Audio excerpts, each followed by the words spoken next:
দুর্দান্ত খেলেও কান্না ভেজা চোখে বিদায় নিল ছোট ম্যাচে ক্লাদিও এচেভেরি। এই ম্যাচটি যদিও আর্জেন্টিনা জয় নিয়ে মাঠ ছাড়তে পারেনি, দুর্দান্ত খেলেছেন আর্জেন্টিনা তারকারা। ব্রাজিলের বিপক্ষে আর্জেন্টিনার এই হাই ভোল্টেজ ম্যাচে ক্লাদিও এচেভেরির দুর্দান্ত দাপট দেখানোর পরেও জয় না পাওয়া নিয়ে বিস্তারিত থাকছে শামীম আহমেদের লেখা প্রতিবেদনে। আর্জেন্টিনা বনাম ব্রাজিল বড় দলের মতোই চমক হয়ে মাঠে নেমেছিল অনূর্ধ্ব 20 দল আজ সকালে। এই হাই ভোল্টেজ ম্যাচটিতে শুরু থেকেই দুর্দান্ত খেলেছিল এচেভেরিরা। ক্লাদিও এচেভেরির দুর্দান্ত দাপট দেখেছেন ফুটবল বিশ্ব। যদিও এই ম্যাচে আর্জেন্টিনারা জয়ের দেখা পেতে মরিয়া হয়েছিল, অপরদিকে ব্রাজিলও দুর্দান্ত খেলছিলেন। প্রতিশোধ নেওয়ায় মরিয়া হয়ে পড়েছিলেন ব্রাজিলরা, কারণ এই টুর্নামেন্টেই আগের ম্যাচে ব্রাজিল হেরেছিল আর্জেন্টিনার বিপক্ষে অনেক বড় ব্যবধানে। সেখানে ক্লাদিও এচেভেরিদের দুর্দান্ত দাপটে 6 গোল করেছিল আর্জেন্টিনা ব্রাজিলকে দিয়েছিল। এতে করে অনেকটাই রাগান্বিত ও প্রতিশোধ নেওয়ায় মরিয়া হয়ে মাঠে নেমেছিল সেলেসাওরা। এত বড় ব্যবধানে আর্জেন্টিনাকে হারাতে হলে ব্রাজিলের হতে হবে স্ট্রং এবং আর্জেন্টিনাকে দুর্বল হতে হবে, কিন্তু আর্জেন্টিনা অনেকটা স্ট্রং হওয়ায় প্রতিশোধ নিতে পারেনি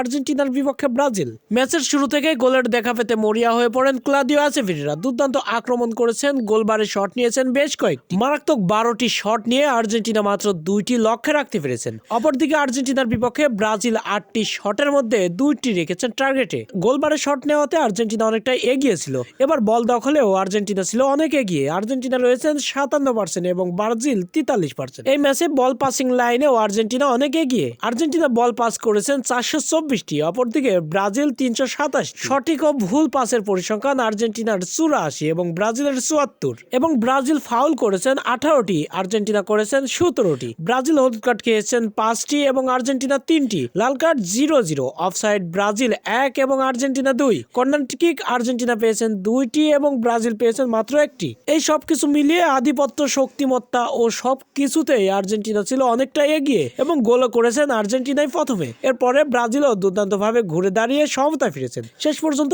1-1 সমতা নিয়ে ম্যাচ শেষ হয়েছেন এবং আর্জেন্টিনা ও ব্রাজিলের লড়াই শেষ দেখেছেন ফুটবল বিশ্ব।